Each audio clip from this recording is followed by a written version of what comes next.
2 hours. It's like I can pay attention to this and look at the test at the time. It's pretty good. All right.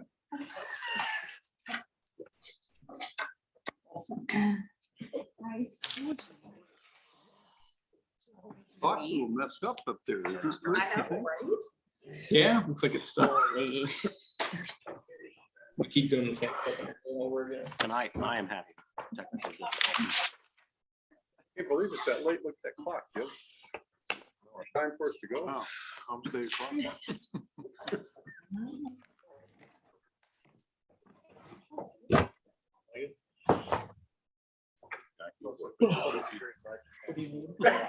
A link to the.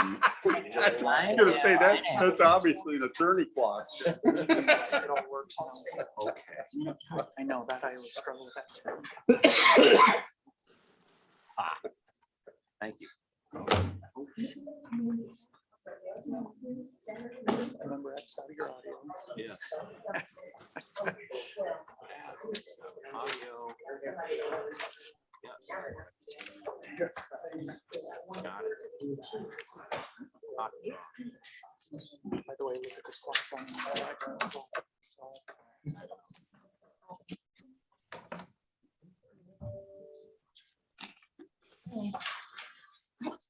How are you?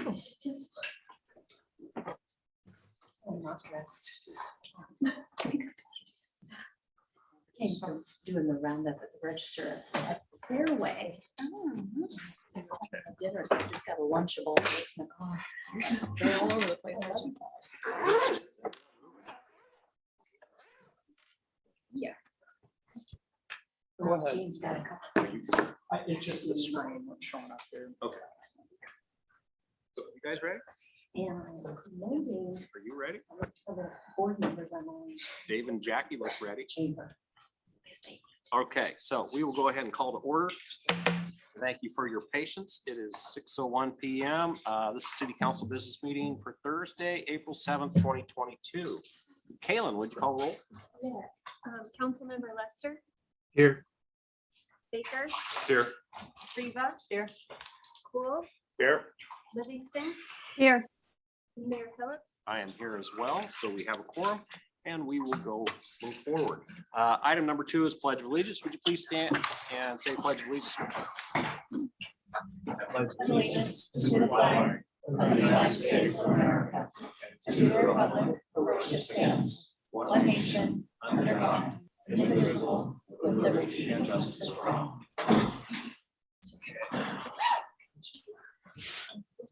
Yeah, don't be slacking. Item number 3 is approval of the agenda. Would anybody like to move any of the consent agenda items to the regular agenda? Hearing none, can I get a motion to approve the agenda? Second. Second. You got I think I beat him. I think Baker's still too slow. I don't think so. Motion by Reed, seconded by Baker. All those in favor, aye? Aye. Those opposed, say. Motion carries. So item number 4, we have some presentation tonight. Norwalk Community School District update from Superintendent DT McGee. Thanks for having me tonight. We're growing learners and leaders every day in our school districts. We are home to, I gotta get these numbers right as of today, 95 preschool students. And our current enrollment for kindergarten through 12, 3,387. That's a little bit larger than it used to be. I know Mayor Phillips used to serve on the school board. 2,400. Yeah, so we've grown just about. There is a lot of information in this presentation. So it used to be every 2 years, we would bring in RSP. It's an outfit out of a consulting firm out of Kansas City. And they do this work for districts around the Midwest specifically, and the metro area of Iowa more specifically. And so we have used them in the past once every 2 years. We are, because of our growth, now starting to do that every year. And so Luke is going to run this presentation. I'm going to run this presentation. Works. Doesn't. There we go. Good. Okay, so I'm not going to hit on every slide because there are 40 some slides in this presentation and I've got probably 10 to 15 minutes. So I'm going to hit some of the highlights and stop me if you have any questions. There's a lot of data in here. If you have some follow-up questions, happy to visit with you in person, give me a call or shoot me an email and I'll answer those questions as best I can or get the right person involved that can answer that. So I'm going to go to page 4. The report is set up in 4 different parts. So enrollment demographics, development projections, and next steps. I'm sure there's some charts in here and some maps that the city actually would probably find more interesting than the school district in terms of some of the development areas that are under consideration. We find those interesting.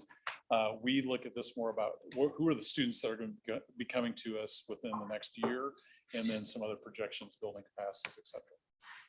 Go to slide 6. So that 100,000 foot perspective. So first, the district enrollment is forecast to increase by more than 550 students to enrollment about 4,000 students by 2026, 2027. So that's a pretty big threshold for us. Right now, we're the 31st largest school district in the state. I think we were 34th when I came here in 2016. So we continue to go up the rankings, if you will. Elementary, middle school, high school, you can see where we're anticipated to grow there. And then we're going to see some capacity issues at Oviatt Elementary, Norwalk Middle School, Norwalk High School here in the near future. Now then, development in Norwalk has increased recently. You may all be aware of that. We saw 174 single family units developed and 53 multifamily units developed. Most growth potential located inside the Norwalk city limits, but we'll talk a little bit about some of the new dynamics that are starting to hit the school district because the 3 municipalities inside of our boundaries, the 3 main municipalities, West Des Moines, Norwalk, and Cumming, are all seeing growth. And so that's presenting some new challenges for us that we haven't experienced in the past. Slide 12. So slide 12 is a past enrollment by grade. So you can get a nice picture of where we've been. This goes back to 2000 to where we're at now. And so this is a year-by-year comparison by grade level. And then you can see the total enrollment. So in 2000, we had 2,042 students in grades K through 12. And you can see now we've got 3,376 at the time of this report. Typically over the course of the year, we see enrollment growth. On to slide 16. And so this is an interesting image. We have a bit of a transient population in the city and in our school district. And so what this chart compares is in migration, so students that are moving into the district compared to the students that are moving out. So we have some students that leave us, unfortunately, and we're blessed with students that are moving in. So this shows the difference between that. So the red is the out migration and the black is the in migration. And you can see that difference. Like in elementary school in 1920, we saw an out migration of 78 and an in migration of 105. And so that's some interesting data. I'm not going to take a deep dive given time constraints. But this is something we pay attention to. The challenge it presents for us is in a lot of high growth districts, they see the main growth between their seniors that graduate and their kindergartners that come in. 50%, 6% of their growth may be explained by that. Ours is about 30%. So we don't always know what grade levels we're going to hit with the most because our growth is kind of across the board. Page 19. This is one we really definitely pay attention to. This is what we call a heat map. And so this is where our students are located in the district. And so red would be a more intense student population area. And you can see we've matched up pretty well with our elementary schools. We've got a heat map near Oviatt, a heat map near Orchard Hills, and a heat map red near Lakewood. So this is informing and has informed where we locate buildings in the district. You'll notice off to the west, there's starting to be some green signature heat out in the West Des Moines Cumming area. So we're definitely paying attention to that. Our next building, we're scheduled to build and maybe have open by 2028. Right now it's tentatively scheduled to be an elementary school. We have a grade level configuration SIAC, School Improvement Advisory Committee, subcommittee that is meeting to help us determine what our grade level configurations may look like and how that will impact our construction process. That recommendation is due to our board in June, so we're working through that process. And going to page 20 then, some general observations. I'm not going to read this all off to you, but you can see that we are looking at over 200 planning areas. That's in Norwalk, West Des Moines, Cumming, and Warren County that's in our district. We're seeing large increases happen from 5th to 6th grade and large decreases happen from kindergarten enrollment. And so there's just a lot of data that we look at, and RSP has conversations with the city of Norwalk, city of West Des Moines, city of Cumming, our school district, Warren County, to put this all into their formula and their math models to help us make projections about how many students we're going to have out in the future. Their projections are very accurate down to a handful of students, usually 1 to 5 students on our certified count date. They get less accurate as we go out more years, and that's why we do this on a yearly basis. Page 23, or slide 23.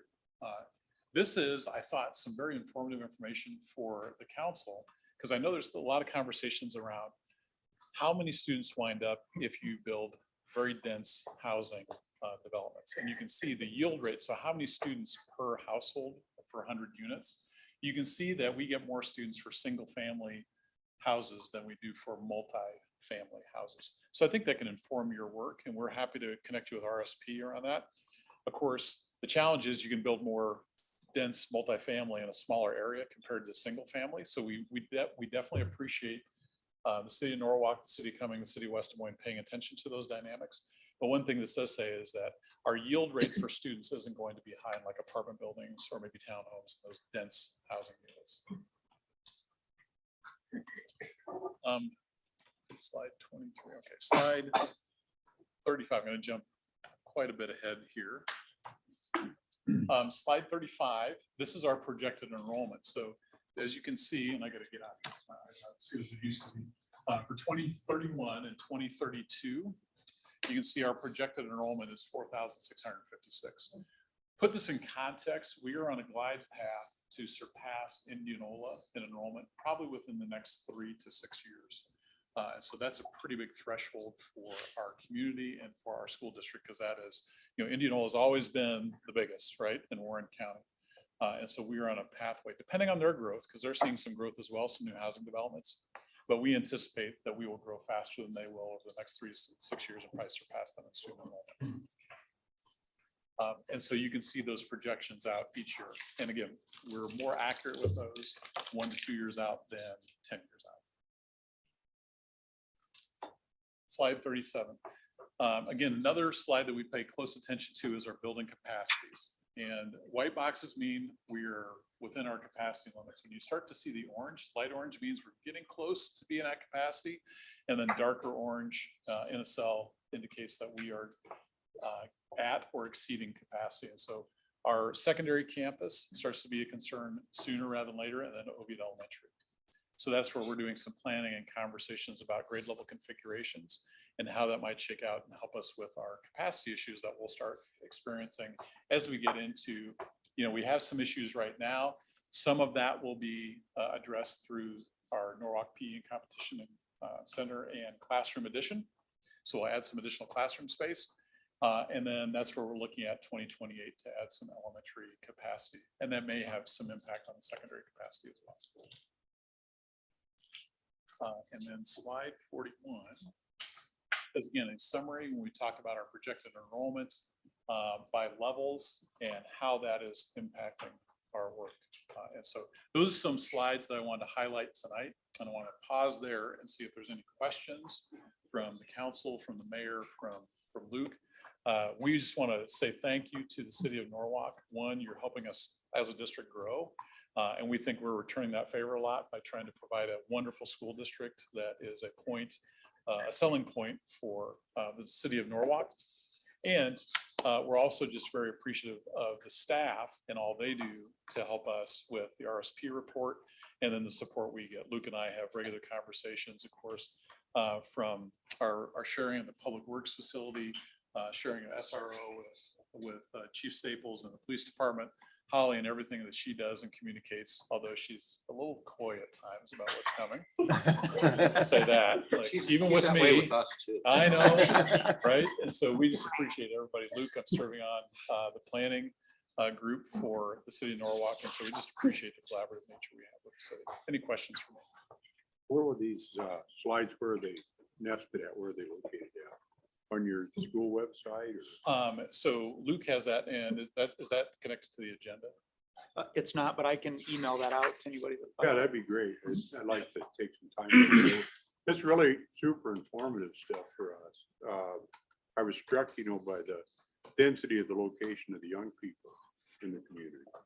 And I was thinking to myself how that might affect our consideration of parks and what kind of parks we find in different parts of town. Yeah, I think all of those, so like that heat map is very important. And we really appreciate the way that the city of Norwalk is approaching development in terms of sidewalks. Sidewalks are really important for us, and being able to get school buses in and out of developments. And then having parks in good locations for. Well, for our kids. we're trying our best to help your traffic too, because we got these bike paths we're putting in. Yeah. I don't know if kids will ever ride bikes again, but someday maybe they'll ride them to school. And we appreciate all that. That'd be good. Do you know if RSP, when they look at that, does any kind of analysis of when a development happens, like at what point in time do you start seeing the school age children show up? I asked that question because the Timberview area right now, probably 4 to 5 years old, and it's just starting to get hot on that map. Yeah, So- how would the timeline work? Is that, I just wonder if there's like an analysis out there of when people buy those houses, they tend to have newborn kids, and so there's a lag until they become school aged. Yeah, so that is something that RSP could tell the city about at more depth than I can right now. Sure. So one of the things they do is they look at like average year built, and they'll look at neighborhoods. When those houses were built, they can drill down and say the age of the students in each house, perhaps, and grade levels. And so they can start to tell when a neighborhood is going to turn over. Sure. And so for us, probably some of the challenge in our district is, as the city I know has had this conversation, affordable housing. And so this map shows the homes that are above, I think it's about 300,000. No, this is we have a map in here that shows price point. And we have a lot of homes that are increasingly $200,000 plus, right? That's a large percentage of our school district. And so with that, that's where we see some older families, if you will, come in with older kids into our district. But that type of data RSP is looking at is when do they think a district will, or excuse me, a neighborhood will turn over because you have established families, Mhm. and then they start to sell those homes, and then newer families typically buy those with younger. If you were to look at that heat map over time, it would undulate in and out in different areas as people aged out and then turned over. Yeah. A pretty big word on. I know. Your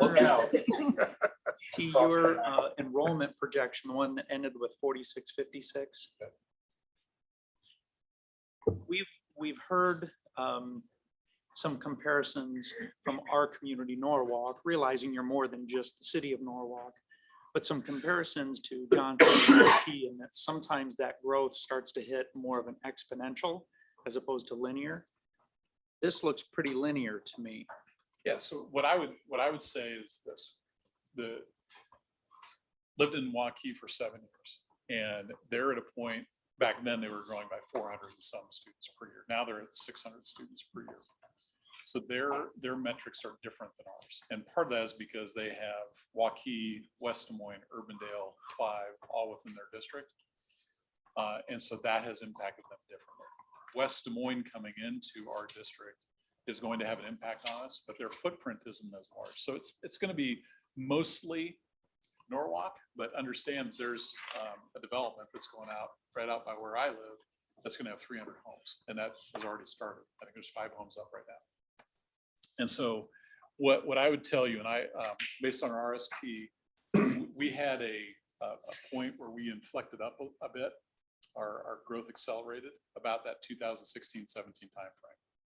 And we're seeing a little bit of that increase again. We flattened out a little bit. We're seeing another inflection point coming up here right around now, 22, 23, where you'll see that chart start to adjust up again.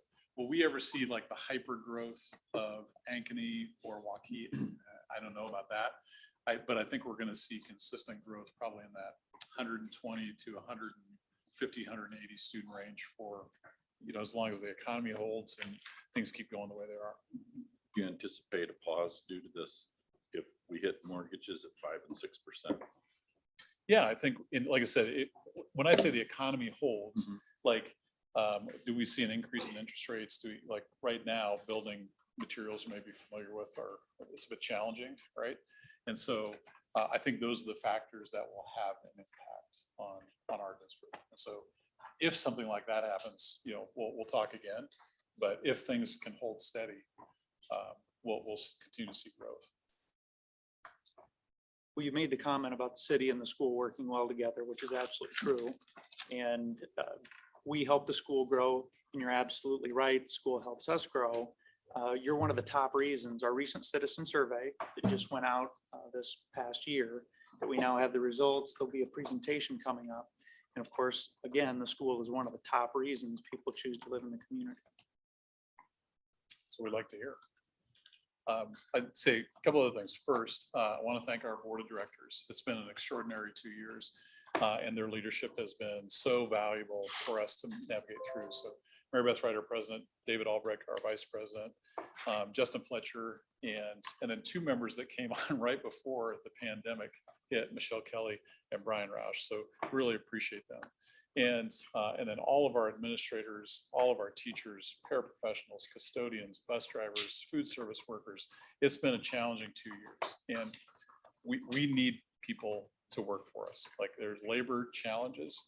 And what my encouragement is to everybody in this room and anybody listening online is our best recruiters for staff are our staff, our current staff, community members, parents, citizens, to encourage people to take a look at us. And so we encourage you to do that. If you know of anybody that's interested in teaching for us, or para work, bus drivers, administrators, whatever positions we have open, our people are our best recruiters. We can do things, post online, LinkedIn, things like that, but really it's our people that recruit are our best recruiters. We appreciate that. We certainly appreciate the job you folks do. Thank you. Anything else?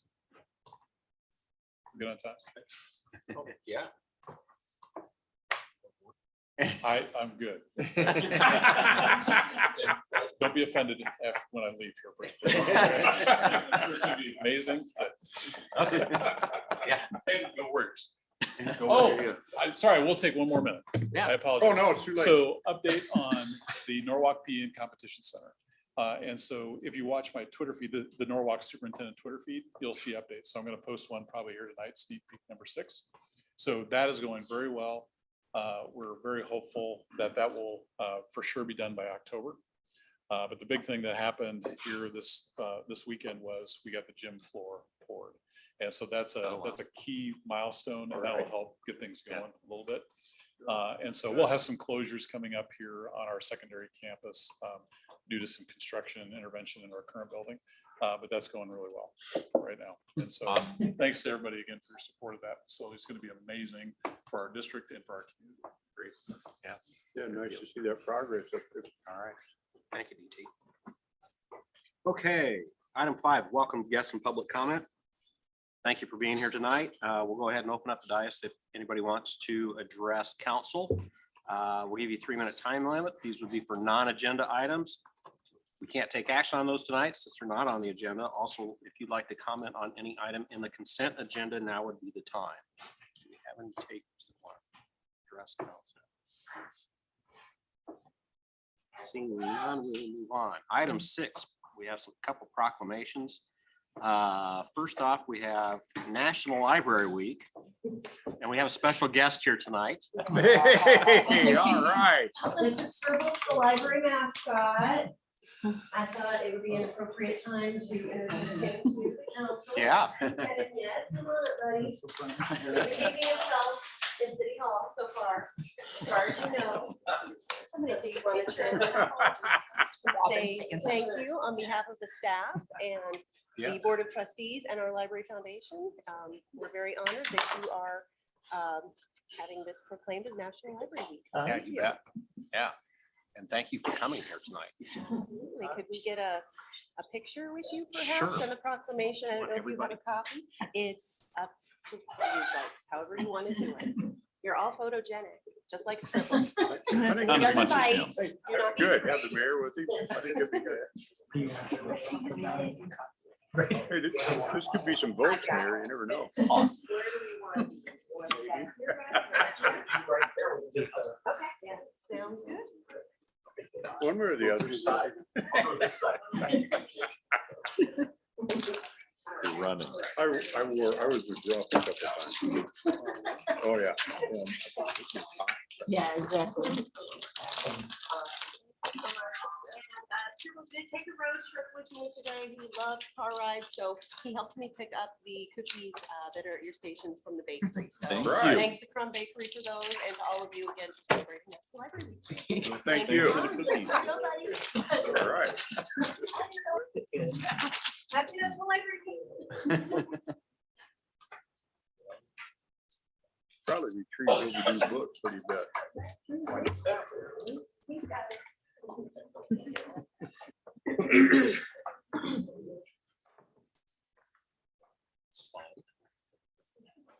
And then we also have an Arbor Day proclamation. I believe Arbor Day will be at the end of the month. So there's proclamation for Arbor Day in there as well. You can do that at your leisure.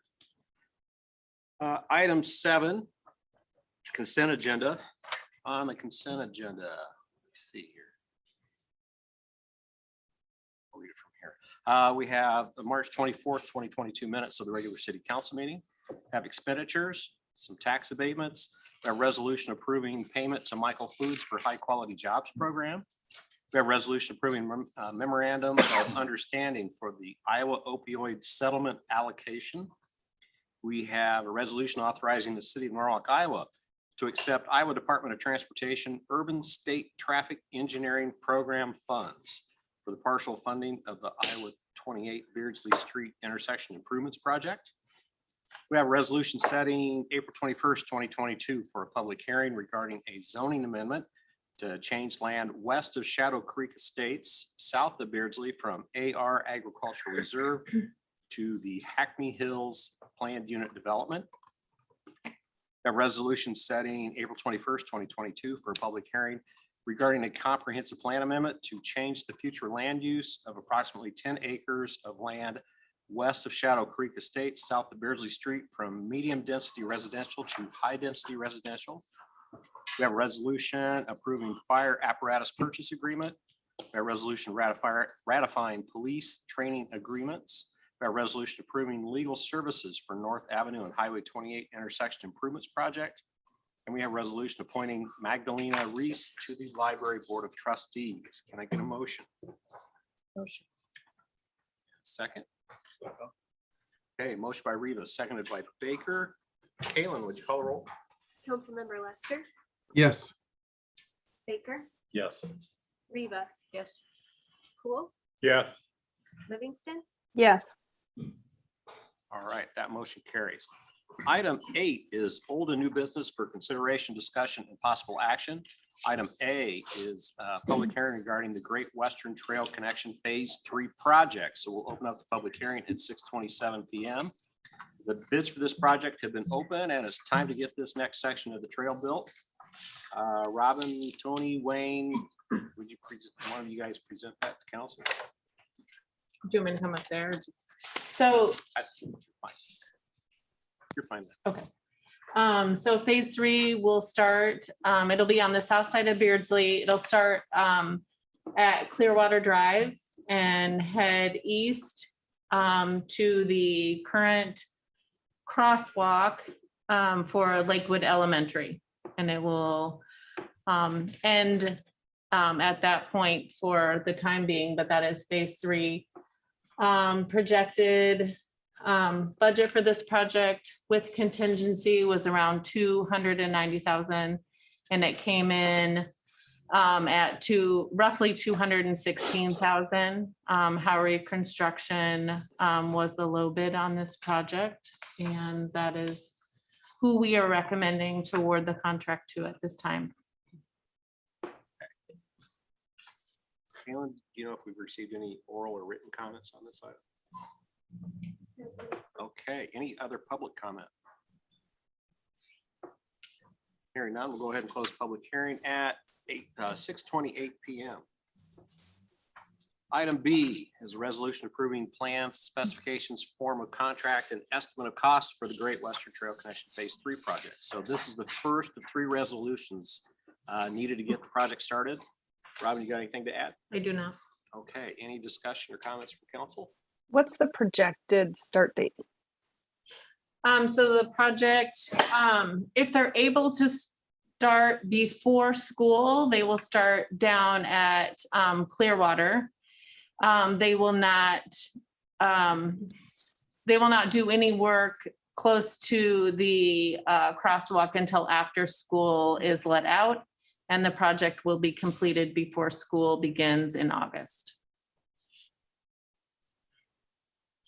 Okay, so if they're able to start before school lets out for the summer, they'll do construction when school's not in session? I'm not sure I understood what you said. Oh, okay. So they'll do construction normal time of day. But it'll be closer, they'll do the section down by Clearwater Drive. Okay, What gotcha. date does that start? We have not done pre-construction meetings yet. That's all, thanks. Excellent. I was just gonna say, so they're starting on the west end. They will. They'll work their way east. And their schedule will try to be conflicted with the school when they're in that immediate area. That is correct. Thank you. Yep. Anything else or any public comment?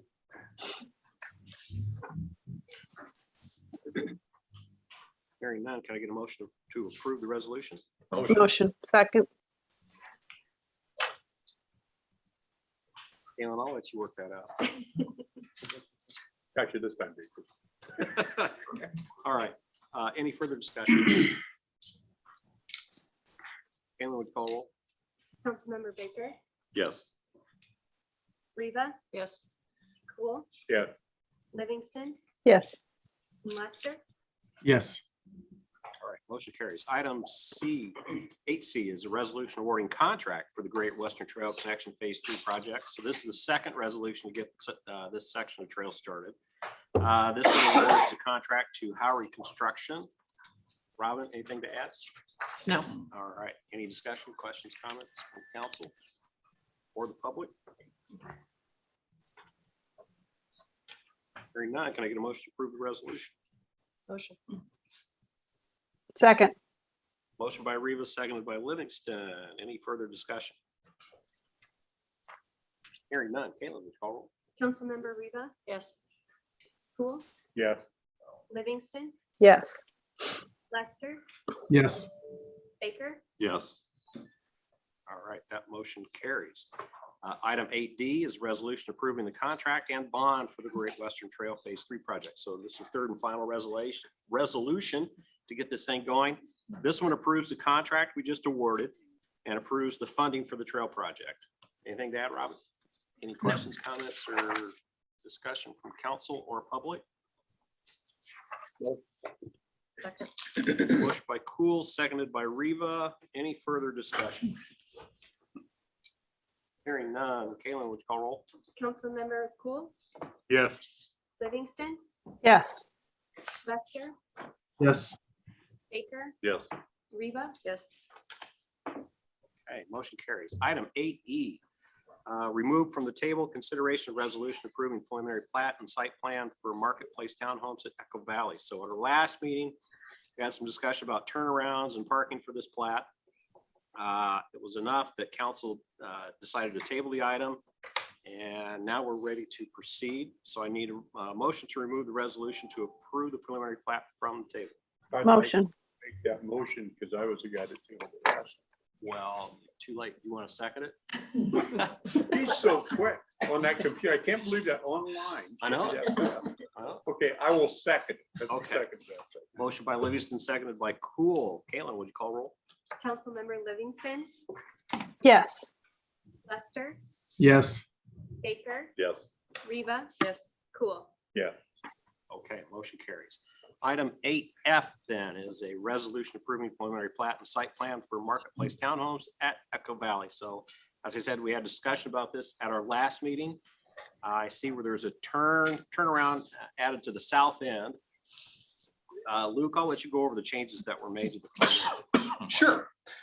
We did have a meeting between the developer, community development department, and fire department to run through some of the remaining items and just confirm some things that make sure we knew that things were meeting code in that respect. So we reconfirmed the average building height. I think there was some when the building heights were being looked at, they were looking at one number and not necessarily the average. When we look at building height, we take the average of the sides, not necessarily the tallest of one side. So think of a walkout, you're doing it at the midpoint. So we confirm that. Lots 1 through 5 in phase 3, they reduced those by 1 lot. So there's only 4 lots in phase 3. And so then that provided some additional area for a turnaround between those two, where there was 5, now there's 4. So there's a turnaround there. I think they also added some visitor parking spots at the end of that Hayden Lane.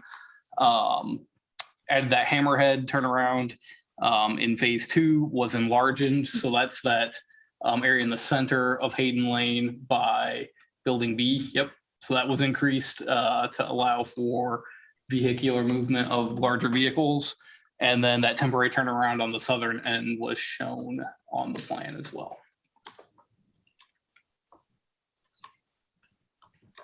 Discussion, questions? Where were the additional parking lot or parking spaces? You said I didn't Near see the those. end there. Where he's circling. I have to see the cursor. Oh, there it is up there. Okay. Is that 2? Yeah, 2 of them. I That didn't see. question would be from the fire chief, I guess. Mhm. And chief, are you comfortable with this proposed plan? Yes, it meets all the requirements that we had outlined in the previous you. review. I appreciate Albert listening. Didn't get everything I wanted, but I appreciate everything that you gave. So thank you. Any other discussion? Or public comment? When did you, when is your anticipated start date? We're already bringing some dirt on the site, there's a little work, so probably around May. When do you anticipate concluding the project? Having it finished? First phase. Yeah.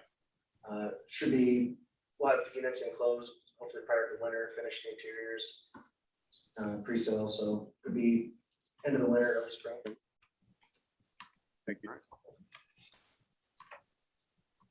Yeah. I get a motion. I'll make that motion. Second. Lots of seconds. I got a motion from Cool, a second from Reva. Any further discussion? Hearing none. Kalen would call roll. Councilmember Lester, Yes. Baker, Yes. Reva, Yes. Cool, Yes. Livingston. Yes. All right, that motion carries. Item 8G. It is a resolution allowing a 4-foot wrought iron fence to encroach a maximum of 25 feet into the buffer easement on lots 1, 39, 40, and 41 of Sunset Estates Plat 1 and lots 7 and 8 of Sunset Estates Plat 2. So I had Luke explain this one to me, and I think it needs to be visualized. So Sure. would you take over? Yes. So on the screen there, the yellow lots highlighted are the 6 lots in question. Those 6 lots have a 45-foot buffer easement on them along North Avenue. If you go into the next couple slides, I've included those lots and highlighted what that buffer easement is. So on that one, North Avenue is on the left side of the screen. And again, that buffer easement is the first 45 feet of those 4 lots. Next page shows the other 2 lots. Again, North Avenue now on the bottom of that page, highlighted buffer area again, up against North Avenue. So our code tells us that we should not allow buffers or fences in buffers unless approved by city council. When this plat was approved, buffer was shown by the developer in that area, and we didn't specify that fences would be allowed in there. We received a fence application for 901 Orchard Hills Drive. That's lot 39, so it would be in the page up above. Lot 39 there is on the corner of North Avenue and Orchard Hills Drive. And we denied that permit for the reasons that code says don't allow a fence to go into the buffer easement. The property owner was frustrated by that and, wanted to be able to use some more of their property. So we kind of looked through the code and determined that, well, if the developer and the property owner together requested that change to the buffer easement, then that would be something council can consider. It was our opinion that it wasn't something that was intended for each individual property owner to come to you all and petition, hey, let me have a fence in that buffer. So that's why we've proposed it as all 6 lots, because all 6 lots have the totality of the buffer for this development. The proposed fence was a 4-foot wrought iron fence, so we would suggest that if allowed, that would be consistent across all 6 lots.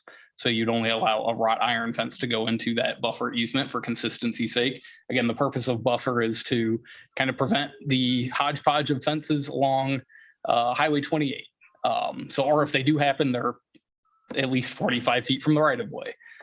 This would allow a fence to come within 25 feet off of the building, which would be within 20 feet of the right of way, and be that wrought iron fence. So that was the request when working with them. It's kind of a compromise of where that might be.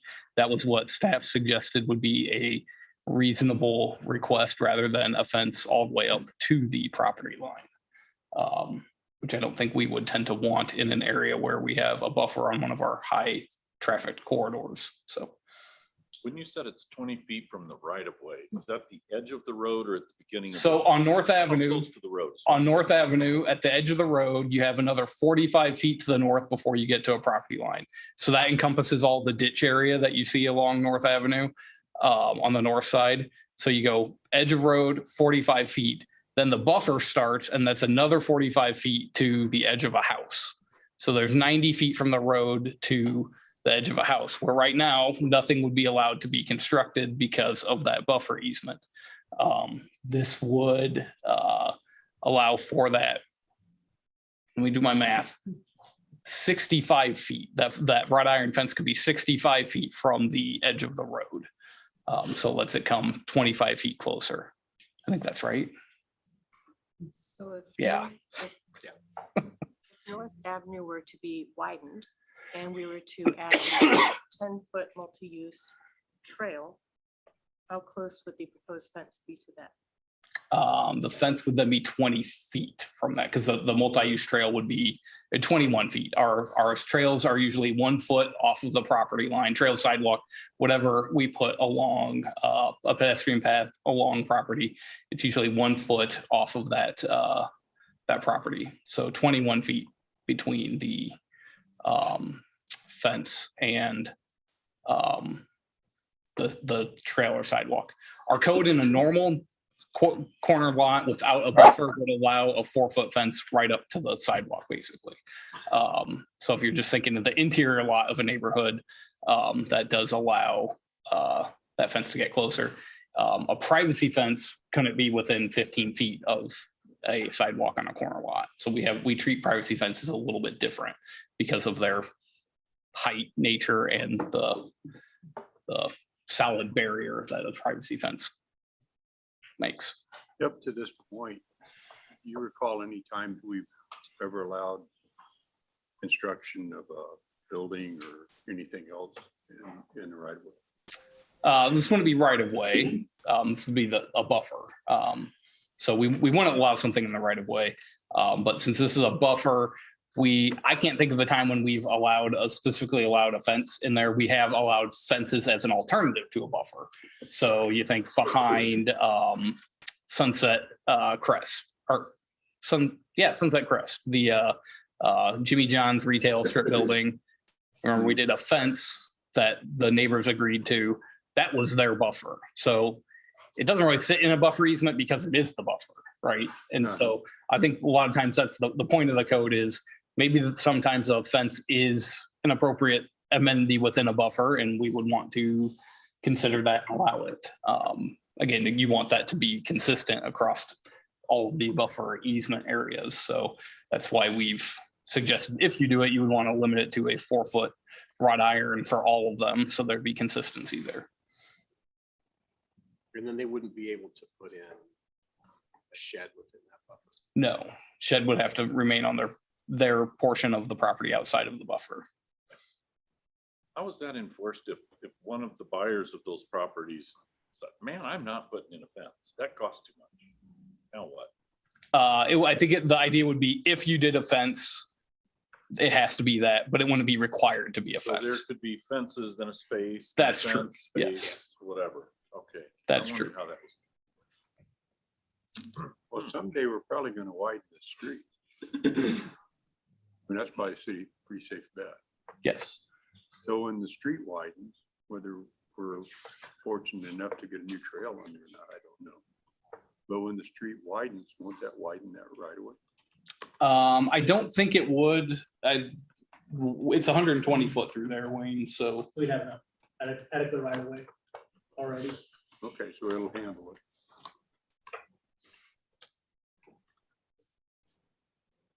Other questions?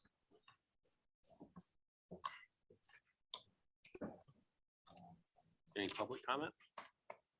Come on up, identify yourself, name and address. Yeah, so I'm Chad Larson. I am property owner in lot 39. This is Scott Wendell. He's my realtor helping me out. So we have two dogs, and obviously we live in Norwalk, we live on the south side of Norwalk, coming from 5 acres. Those dogs are used to running around. Want to give them as much space as possible in a lot that we thought we had, like the full lot line, and then come to find out there's this big 45-foot buffer on top of the 45 already easement. So you're talking, you cut my yard in half if you stuck with that 45-foot buffer. The proposed 25-foot, like it's a compromise, but what that does is it puts it, you probably saw those big trees along that. It's like right at the base of those trees. So I'd either have to move it another 5 foot closer to my property. What I want to propose is that we move it maybe 10 foot closer. So we're like 12 foot from, I guess, the edge of the buffer. So you still have, it'd be 52 feet from the road. You got the 45, 57 feet from the road.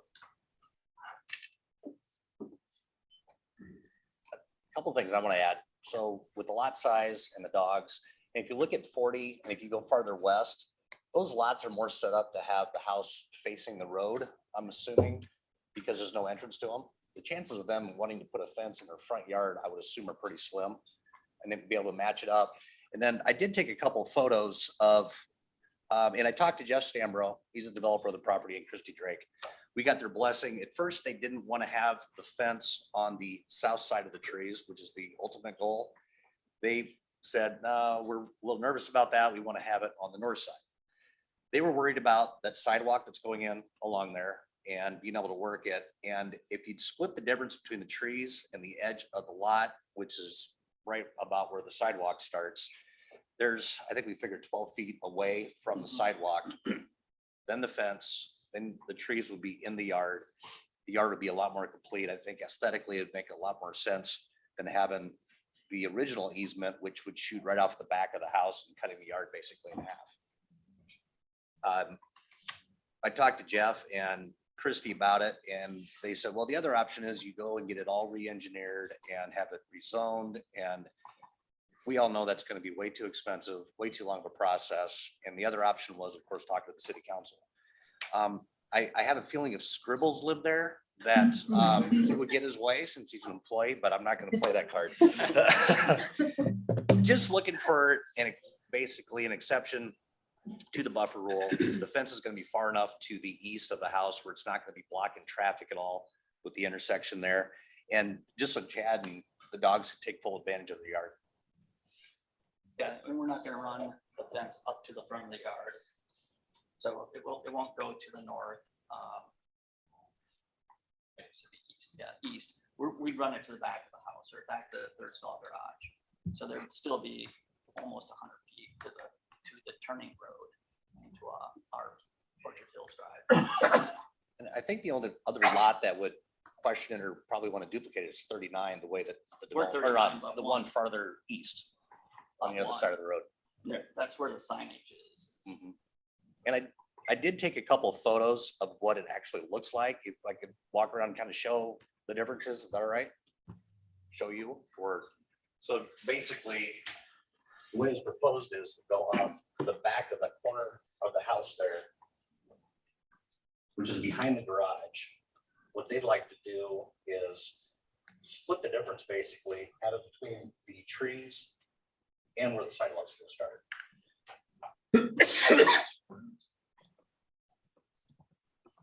So that's the road trees. That's the edge of the sod. The sidewalks going on the other side of that. That's the edge of the house where the trees are on the south side of the road or south side of the house. And you're proposing to put the fence where? It would be just on the other side of the trees. So the trees would be inside the lot.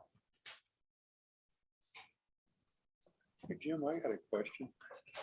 Would the Board of Adjustment not have jurisdiction over a decision like this? No.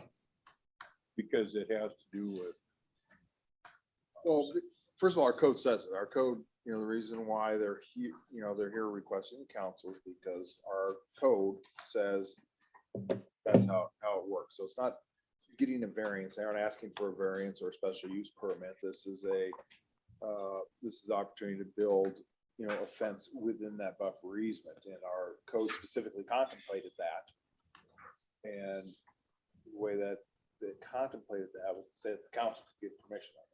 Because like I say, this isn't a variance and it isn't a special use permit. That's usually what you see the Board of Adjustment there for, Yeah, are those items. This is actually, there's a code section out there that says the council can give permission to allow this type of usage in a buffer.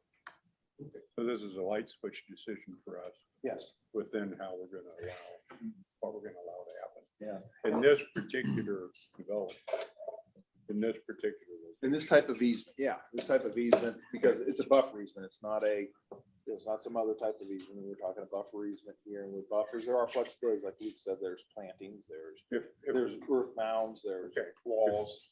But if we allow this,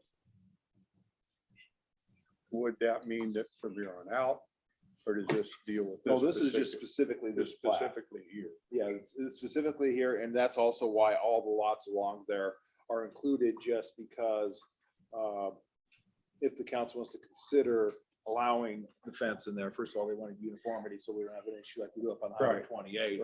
So there's uniformity, still some control in it.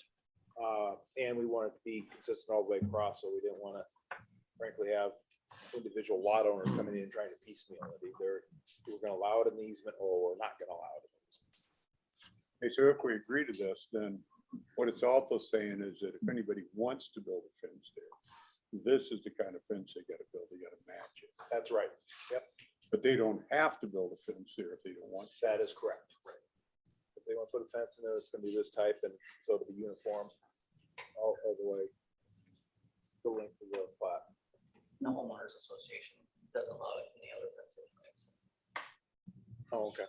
Well, there you go. That makes it a little easier. As you can see by the visual, whoever's doing the artwork, thank you, by the way. Yeah, the white would be the sidewalk, and then 12 foot from the sidewalk is that red line. Okay, and the red line's just right in front of those trees, which is what you're talking Correct. about. Yeah, on the south side of the trees instead of the north. I think another point perhaps is that this buffer easement was created by the developer. I'm not even sure if the city required this buffer. We would not require a buffer easement on corner lots. We only require them on double fronted where your backyard is coming up to like North Avenue. So this was an easement that was proposed as part of the final plat from the developer wanting to provide a buffer easement in there to improve aesthetics along that stretch. So And the difference that he wanted in distance, because evidently he wants to move it a little bit more toward the street and away from the trees. And the reason that you guys don't think that's a good idea, that you'd rather see it the other way is. the 25-foot that we as staff put in the report was from the initial discussions with Stanboro Realty and what they felt like they wanted to try and keep that fence on the other side of the trees. And their engineer suggested that 25 foot would, for the most part, keep it on the other side of the trees. The north side of the trees, the property side, not the street side. So that's, and again, we wrote the staff report middle of the week last week. So some of those details and discussions that you all may have had, we weren't privy to prior to the meeting. And I know the last correspondence I had from Jeff Stanboro, he wanted the fence line to be on the north side. And because he thought that that fence was gonna be right on top of the sidewalk if it was on the other side, on the south side of the trees. After shooting a photo of it, sending it to him today, corresponding back and forth, they agreed that they would be okay with that. And based on what the city was gonna do, they would support the proposal that we brought up to put the fence on the south side of the trees, just to maximize the yard. It's, you know, the other option that Chad brought up is invisible fencing, but I don't think you want visible fencing on that busy road. I've got invisible fencing of my dog, and it gets out every once in a while. So the safety of the dogs and even the safety of the people walking by there too, just to have it fenced in and still be far enough away from the sidewalk, we can still have plenty of distance to actually put the sidewalk in when we do that. A lot of this is talking about what the, essentially what the homeowners association would enforce or what they would require. Luke Paris, this may be something you can answer. Regardless of the decision by council, if for some reason the homeowners association doesn't agree with something, this doesn't supersede what the homeowners association can do. They are two wholly separate entities that will make decisions and review things separately. Just to that point, they mentioned that the HOA will only allow wrought iron fences. Our department doesn't know that, and nor would we enforce that rule. So if someone comes to us in some other area and says, I want to build a wooden privacy fence, we would review our codes and approve that accordingly. And then that's on them for violating their HOA bylaws if that was not allowed. So part of the reason that I'm bringing that up is, so it sounds like you've had some discussions with the developer, and I'm imagining they're still primary control holder of the HOA. Yes. Because they still own a majority of the property. Mhm. So even if council says, yes, you move forward with your fence, and for some reason they don't like that, they could take action to make you remove it. So you're gonna wanna make sure you get approval from them, some kind of formal, I don't even know what that would be. Jim, maybe that's something you could advise them how to get that consent. I haven't read their specific HOAs. A lot of times it's specific. I mean, if it says a 4-foot wrought iron fence, well, then they probably know it's okay. If it's questionable, then it depends what your process is with the HOA. You certainly want to absolve yourself from the potential liability of building something that's against your association and your association taking action. Well, then, I don't know if you have an association, maybe we're just talking covenants, not association. And I used to live in an association. I know the two options that we had if somebody violated the rules, take them to court and sue them, or you hold their affidavit ransom if they sell their house. Yeah. I'm not gonna sign off on that until you fix your deficiencies and it's effective. Yeah. Exactly. But I don't know, is there an association out there or is it covenants? Okay. So I have two questions. One, isn't the buffer clearly stated on an abstract or on? It is, yeah, of the diagrams that I included where I highlighted, that's the plat document that gets filed with the county that identifies 45-foot buffer. Okay, so when a developer is citing a house, Mhm. they're gonna look at that and Yep. do their. We also have the house site plan also identifies the 45-foot buffer on it. Didn't this come up in Warrior Run side and also on Beardsley Ridge 2, Ridge Phase 2 along Beardsley, because those will both be quarters at some point, how we did not want to have, we wanted to be able to have some control over how Yep. those major entrances to our community looked. Yep. And as far as I know, we have not wavered from that as far as allowing people to put a fence. We've not had that route. At the time that we approved those plans, we didn't have a request to allow a buffer fence. So we've not approved buffer fences, and we've not had a property owner or the developer come back and request to allow them. So. Because I noticed there's fences that go along the property, but they're not actually in the buffer. Sure. On the ridge. Yep. Okay. I think the odd thing, and something that I think is supportive, is we've got the developer on our side, for both developers, Jeff Stambro, Christy Drake.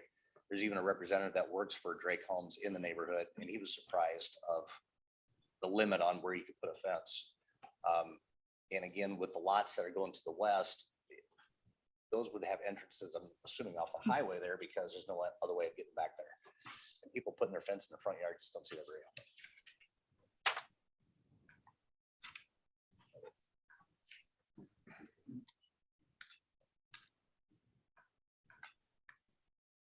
Well, I just know that a lot of conversation went on in planning and zoning at one point about preserving the entrances to our community, and that it would be very clear to anybody who was building a home, you know, what the restrictions would be. I am not a fan of this, only because I don't want to see another Highway 28 with the mishmash fences. I understand your situation, but I also don't want to get into a situation where we start here and then it goes to the ridge, and then it goes to Warrior Run, and then it goes to Timberview. It's just gonna cascade. And then we have lost again the control of the major corridors into our community. And I think that if North Avenue is widened someday, and we do want, you know, a wider trail, you know, even just for construction, Wayne, you know, if we have to get construction equipment in there and it damages the fence, are we gonna have to pay to take that fence down? Is that gonna become city problem now? All those things, it might look great now, but I don't think I think it's gonna cause problems down the road. Luke, when you proposed the 25 feet, was that more of a reconciliation between the two, or how? You know, your reasons, what I guess I'm getting at. It was that distance was proposed by the developer and their engineer when they were kind of evaluating things. When we reviewed that, we didn't really have comment on that, because we felt like, well, that makes sense if you keep it on the tree side of it. The trees kind of help screen the fence as well. And so from a staff perspective, we didn't really have a concern if the request was 25 or 20 or 15. And knowing that they want to go on the other side of the fence, I think it's the uniformity is the thing more that you're trying to get at. The closer you bring it to the street, I think the issues that have been brought up become probably more pertinent, or I wouldn't say problematic, but you know, they're going to be more, it's going to be more obvious, you're going to see that more. So if the idea of a buffer is to provide an aesthetic kind of screening of things and stuff, then you would assume that you wouldn't want something overt. So you're still 60 feet from the edge of the road. Where the fence would be. I think the difference too is you're dealing with a decorative wrought iron fence that's not an inexpensive wooden fence that deteriorates, that needs stained every 5 years. This will keep the look of it, hopefully for the life of the fence. Plus, you're still 12 feet north of where the sidewalk is going to be. It'd be one of those things where if you redid it, you'd have to redo all the sidewalks also. You still have 12 feet to play with. If you would have to bring it all the way up to the fence line. And really would only be, at the most, I would assume 2 lots, just because of the way that the lots are set up to be entered from the south.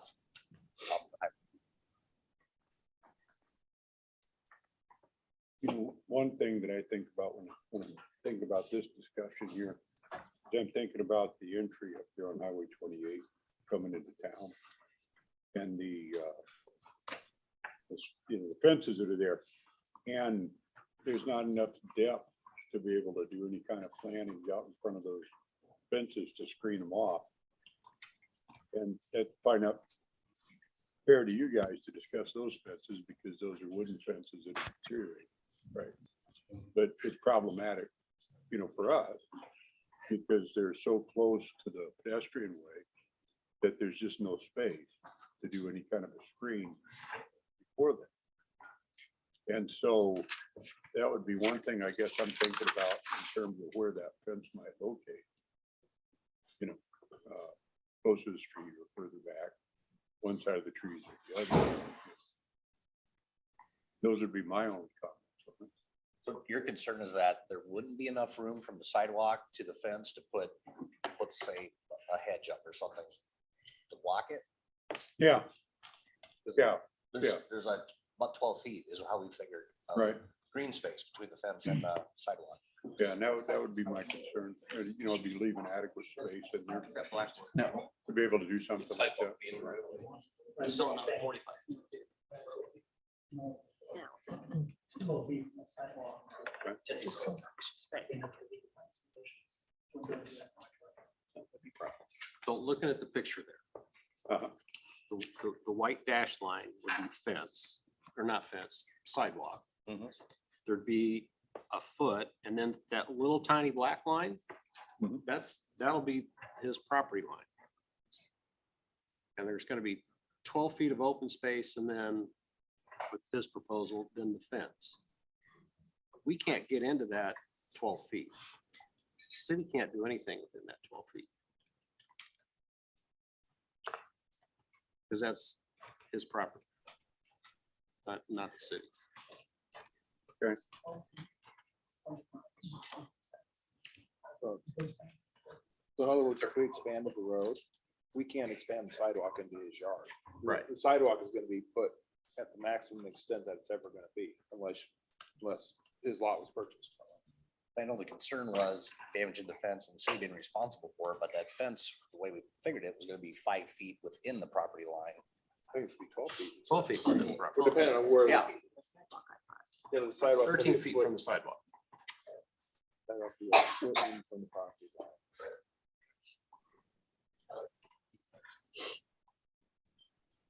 It's almost one of those things, if you actually physically go out there and look at it, I can understand the buffers and stuff, and I understand when people get developments pushed through and developers the master plan, but they probably, I don't think they understood completely maybe where the house was gonna be put, or, well, I'm sure they did, but just being able to use the lot the way you purchased it and to get the most fulfillment out of the house also.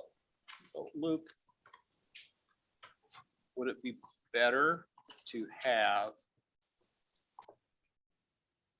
the developer come in and say, we want to do this within that, we want to extend or take off that buffer. We put the buffer on there, we want to remove part of that buffer and have them do that. And that kind of takes it out of our hands, right? Because that's the developer or the homeowners association doing it at that point in time. The easement vacation, the city would have to sign off on because the city is party to that easement. But there's no easement there, it's all buffer. It's a buffer easement. Buffer easement, so. Okay. So it's an easement. Oh my you know, gosh. But the whole purpose of having it is to have a buffer, you know, and it's kind of harder to picture here. It was easier to picture on, you know, when we have buffers between incompatible uses, like we have R1 Right. jumping next to R2 or R3. And we say you got to have a buffer there. And you end up saying, okay, it's got to be this distance. We have to have these plantings and everything like that. We're having a little bit of trouble, at least when I was first looking at it, I was having issues with, there really isn't a buffer in there as far as physical buffer. So the only buffer that the developer put in there was just for space. It's kind of a cosmetic buffer, then, basically. A little bit, but that being said, it's a buffer easement. The city owns that easement, just like it would for a sanitary sewer easement or any other easement. But it's for buffer only, so it's not like we can say, okay, we're gonna go into that easement, we're gonna build a sidewalk. Or we're gonna go into that easement, we're gonna put a park bench on there, because it's, okay. this is just a buffer easement, that's it.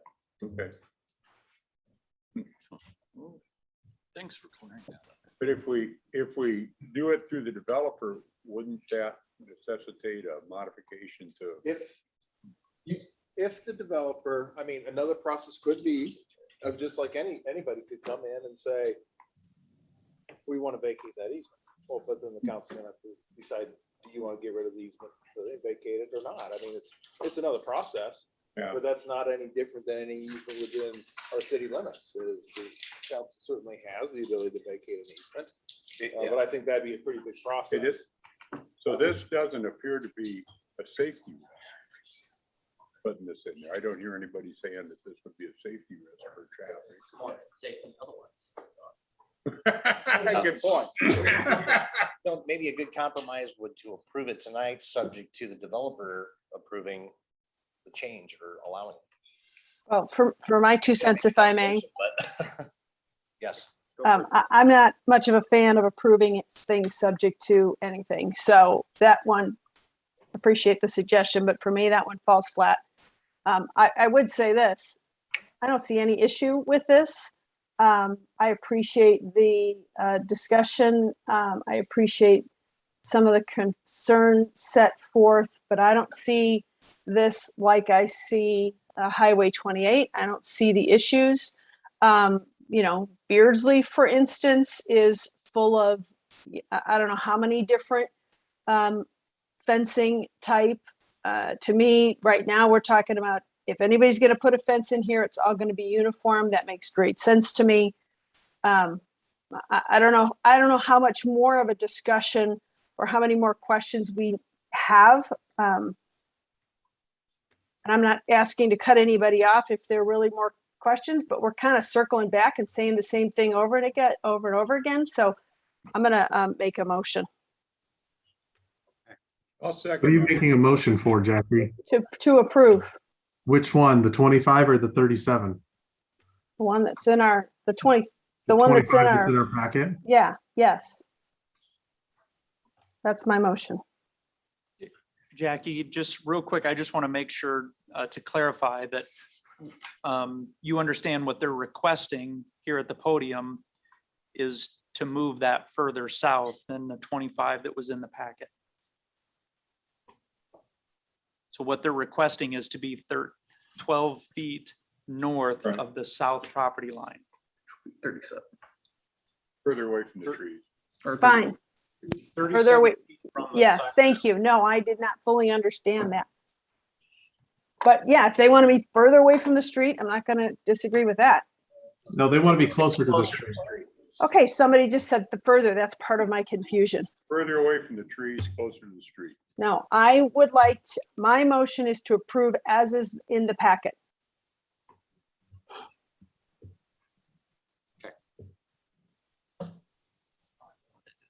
Second that. I don't know, I'm thinking about it. Okay. Why not just give him Well, what he now, wants? this is one of those weird cases. If it loses for the lack of a second, do we get to go back and then make a motion If I- at the way they would, what they are asking for? Because it Well, doesn't. there was a second. Luke even had I don't believe we've had a second. I No, thought I heard a second. Yeah, Well, we did have anyway, a second. I was Just a minute, what gonna I'm do trying- that, but What I'm trying to say is Luke, now I forgot what I was. Here's the way to address it. Your problem is if there are, your question is that if the council would prefer to have it closer to the road by voting no to this motion, does that mean it just dies and we can't do anything about it then? And we're stuck. Right, or due to a lack of a second. Yeah. I guess what I would say is that if you want to amend that distance on this resolution, and there's differences and the council doesn't necessarily agree with it, I wouldn't mind seeing a motion in a second to amend the resolution to that different amount. And if that fails, well, then you still have the 25 feet left. And that's what I've always said we needed to do instead of this, I agree. Each amendment needs to be voted individually and then the entire thing. Okay, so, but right now, there's a motion by me as indicated in the packet and a second by Lester. If he wants to withdraw that second, that's a different question, but right now there's a motion and a second. I didn't hear. David, did you second the motion? Seconded, yes. Okay. So we need, okay, so if we vote on this, and let's say that it loses because we want to move it further south, can we then make a motion to move the thing further south? Yeah, but that's not the We would orderly have- way to do it because You could move a friendly amendment right now. Well, she already has. This is one of those weird. well, things. technically the motion was made, frankly, before the mayor called for the motion. Closed discussion, but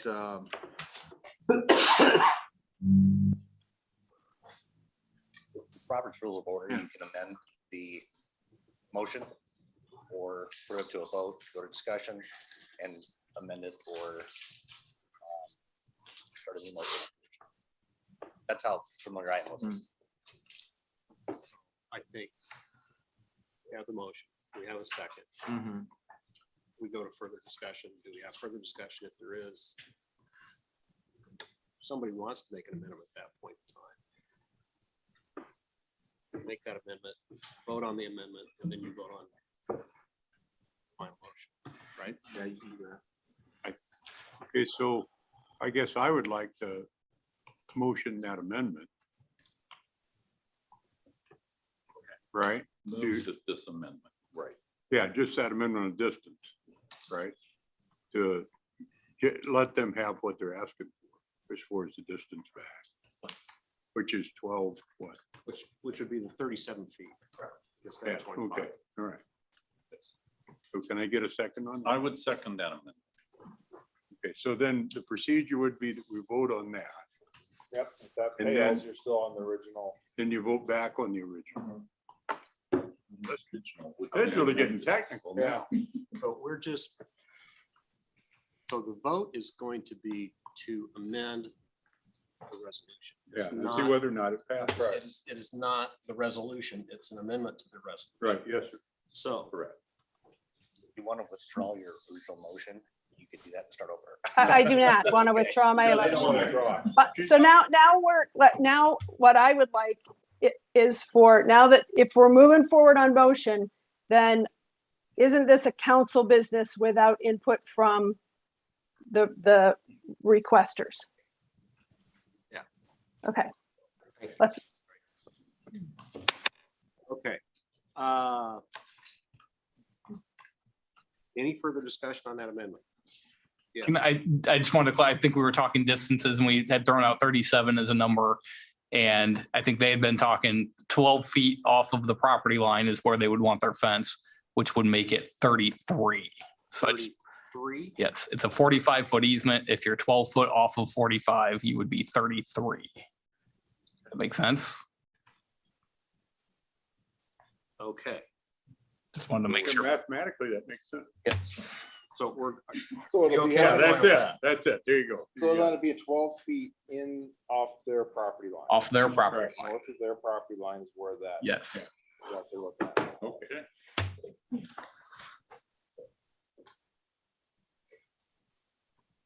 okay. Let's do a roll call on that. So Kalen, so the motion is to amend the 25 foot to 33 feet. Kalen, would you call that roll? Councilmember Baker, Yes. Reba? No. Cool, Yes. Livingston, no, Lester, No, Okay, so that motion fails. So we're back to the 25 foot resolution. Kalen, would you call a roll? Councilmember Lester, yes, Baker, Yes. Reba? No. Cool, Yes. Livingston, yes, Okay, that motion carries. There you go. All right. Thank you. Thanks. And thank you for your patience while we were learning on the fly there. All right, item 8H. The resolution approving fiscal year 22 budget amendment for part-time library staff. So there's going to be a new baby at the library. There is. Jean needs to adjust some staffing at the library. I'll let you go over the changes that you like. Absolutely, thank you. I hope it's not as complicated as the last discussion. We do have our youth services librarian is expecting a baby at the beginning of May, so we're less than a month out. And plans don't always come together because babies come when they want to come. And so she will be on maternity leave for all of May, all of June, and all of July, and coming back to work in August sometime. This is also the busiest time at the library because, as the superintendent says, there's lots of children and families in our community, and when they're out of school, they often come to the library for things to do. So at this time, we do have about 60 events planned for children, teens, and adults and families. And so in order for us to maintain our services, we are asking for a budget amendment to get us through the end of this fiscal year to cover the programs that we would be offering, and that is in the amount of $10,688. That would be used to bump up the salary and the hours for 2 of our staff. They have substituted a little bit. They are currently working the circulation desk, and both of them are so enthralled with library work that they are enrolled in library school to get their master's degrees. So this would be an excellent opportunity for us to help foster their education and experience. Do you have any questions or concerns?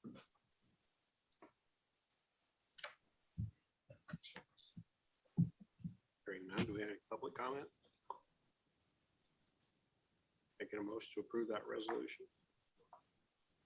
I guess can I say one thing on this? I think technically this council's allocating money to the library's budget. The council's not approving wage changes or anything like that here because that's the library board of trustees job. I just kind of want to clarify that because when you read through it, it's not necessarily clear. And I just want to understood that what we're doing is just allocating additional funds to the library. The library's budget for the library board then would be the ones that would take action on this employment matter. So it's a budget amendment. Yeah. And the Board of Trustees are aware of the situation and they are in favor.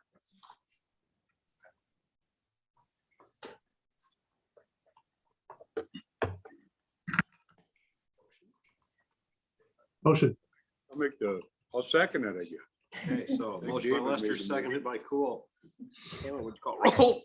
Excuse me. There you go. Councilmember Riva. Yes. Cool. Yes. Livingston. Yes. Lester. Yes. Baker. Yes. All right, motion carries. Thank you. All right, item 8I. Final reading of an ordinance providing for the vacation of a portion of the road known as Old State Highway 28 within the city of Norwalk.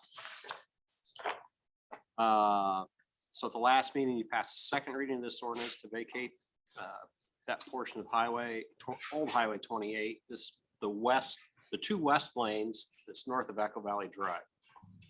Luke or Jim, anything to add? No. Any discussion or comments? I've got one question. If we vacate this property and then we don't ever sell it, is that okay, Jim? Like Yes. if the person next door doesn't want to buy it and we choose not to sell it to anybody else, then we can just hold it until we never? Yes. Yep. Okay. Thank you.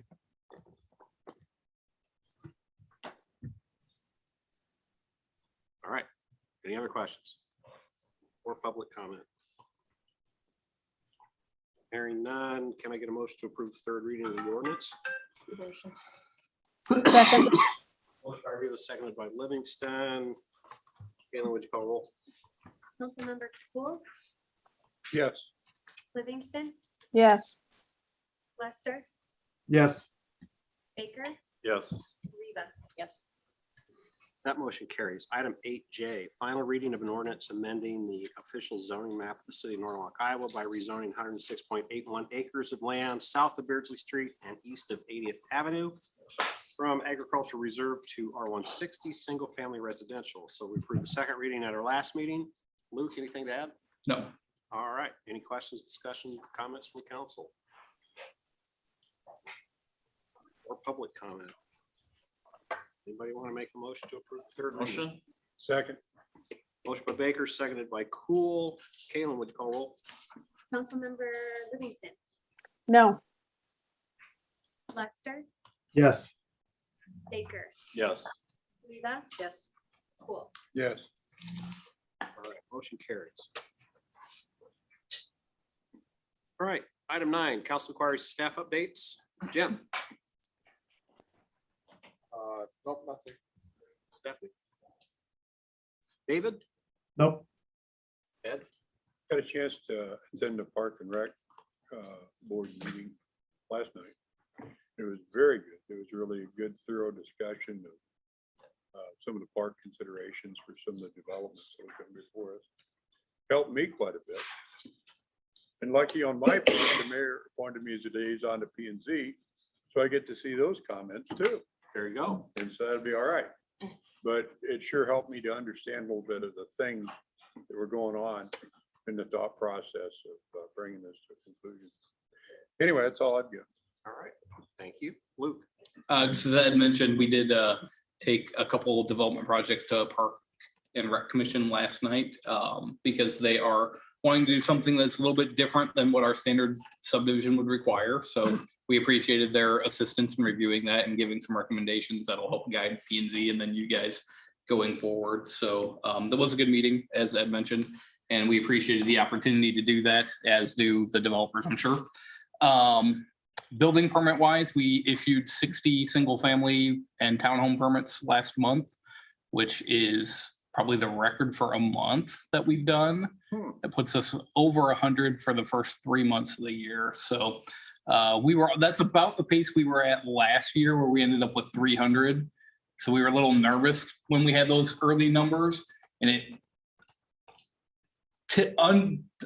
typically we don't see that happen in the first 3 months of the year. It tends to happen more in the June, July, August months when people start pulling those permits. But that last year it died off during those months. So not too nervous about the number of permits we've issued thus far, but it is continuing to see strong growth residentially from that respect. We had our steering committee meeting for the comprehensive plan on the 25th. We did our first review of our goals and strategies for the plan. That's kind of the next phase of getting that buttoned up. We are planning our public open house for somewhere in the last 2 weeks of June, most likely, potentially maybe the last week of May. But we've got lots of consultants wanting to take vacations apparently, so we're working around that. All right, thank you. Tony? Nothing else for me tonight, Mayor. Thank you. Thanks. Carrie? Nothing tonight. All right, Wayne? Our public works staff are continuing to go through processes for them to get certification in water and wastewater classes through DMAC. We're able to work with DMAC and get 4 days of free training, so we're saving $5,400. So Joe was pretty excited about that. He wanted me to bring that up. The North Avenue project was scheduled to start Monday. With the rain, the contractor is delayed till Wednesday, but if you drive through, the utility work is full speed ahead. It's already a busy corridor, so be careful driving there. That's it. Thank you. Chief? We hired the fire inspector, so he started with us on Monday. He'll be here next council meeting to meet everyone, so we're pretty excited. That was a needed position within our department. So Saturday, the 16th is our pancake breakfast, 7 o'clock to 11 o'clock. So hope to see everyone there. If you want to flip pancakes, we'll get your spatula to come on over. That's all. Thank you. Officer Lewiston, you got anything? Lewiston, why did I say that? Is that right? No, it's not. No comments. Sorry. Gosh dang it. Okay, You're right. Gene? Just focusing on Central Iowa Waterworks right now. I've got a couple meetings coming up. Reviewing that 2080, it's quite extensive. And looking at the utility rates and potential increases there. Attended Westcom today for the first time, learned a lot. Appreciated they involved finance, because it's kind of a big part of that. So appreciate that. That's all I have.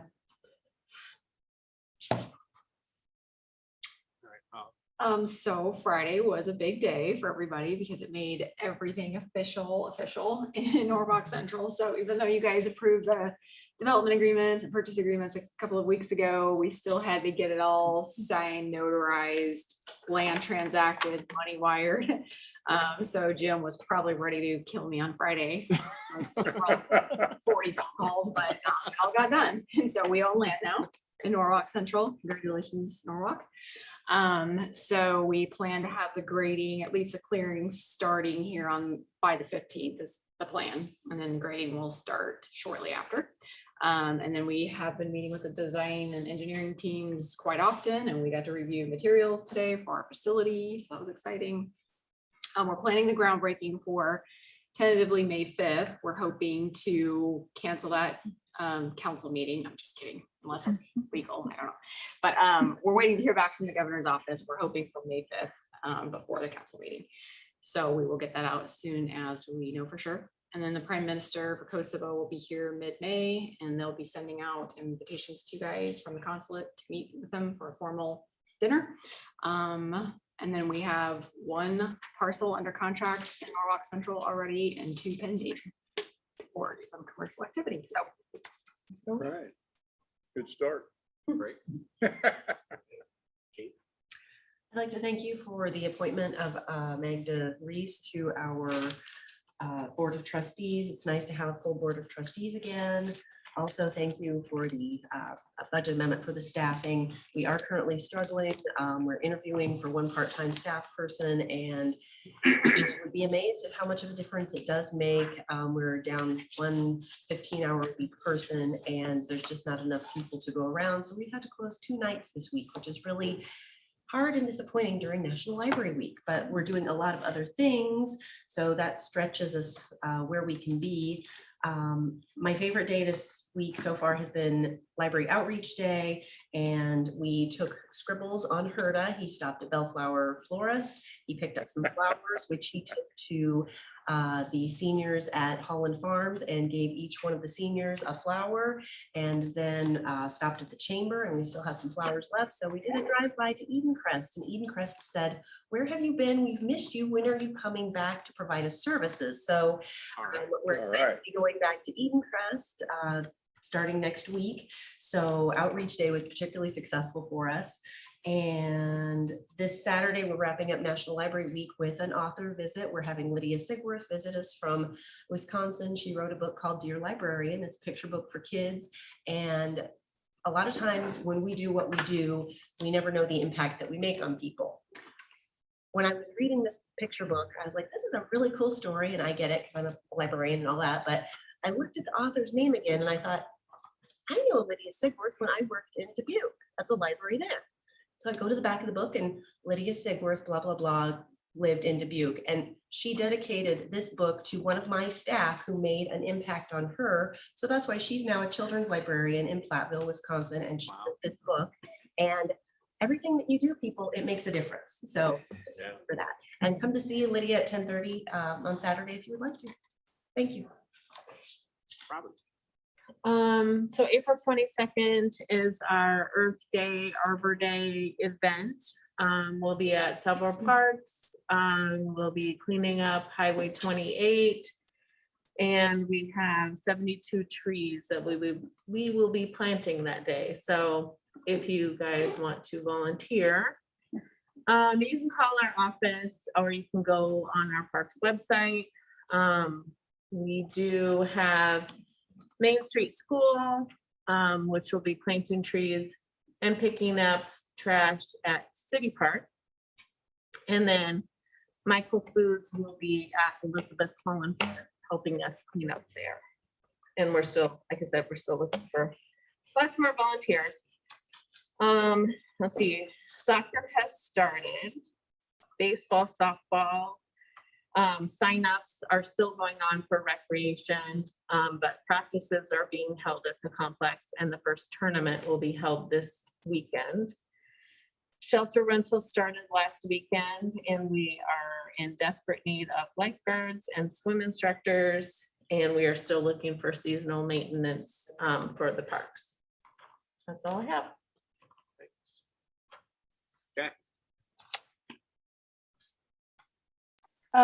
Just two things. I want to thank Holly and all the staff for all the time and hours and work that's gone into getting this Norwalk Central going and getting us in a position where we can actually see years of effort start to pay off.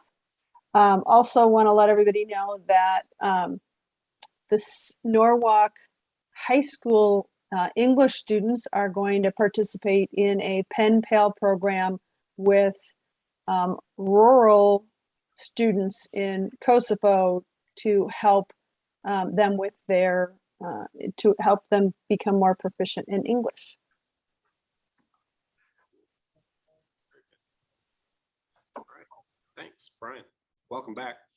It's nice to be back. Get to talk to people instead of on the phone and Zoom classes. All right. Yeah. Anything else? Great being back. No. Okay. Just a few quick items. One, we anticipate the wage study coming forward, be a presentation and an upcoming meeting. Actually, Carrie and I have been spending an awful lot of time working on several different things, for HR related items. Maybe not fun and exciting, but really crucial to the overall organization. Say thank you to the school. They sent out to all their parents notice about the North Avenue and Highway 28 intersection. And I'm just going to reinforce what Wayne said, that that is going to be a headache. I see it as progress. I know not everybody sees it that way, but it's needed improvement. And last, admin policy work group. We had a pretty intense meeting with them this week. A lot of items on the agenda and we only got through about half of them. So I just want to say thanks to, that's Jackie, Stephanie, and the mayor for suffering through all those lengthy meetings. I appreciate it. Thank you. Saturday is community chat in here from 9 to 10:30. You won't be here, will I you? will be. I'm not You will going be? to Florida. I don't have to go to Florida. All right, good deal. Be here. Sure you'll be here. I hate Florida.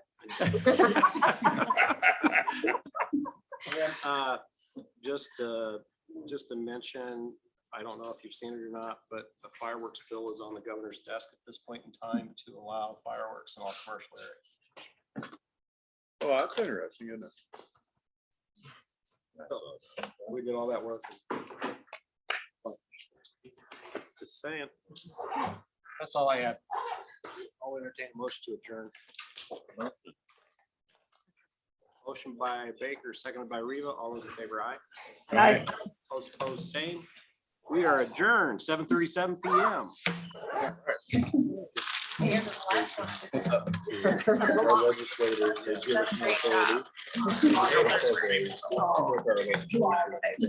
give us more authority. How are you? Oh. Well, maybe I got an answer for you. I was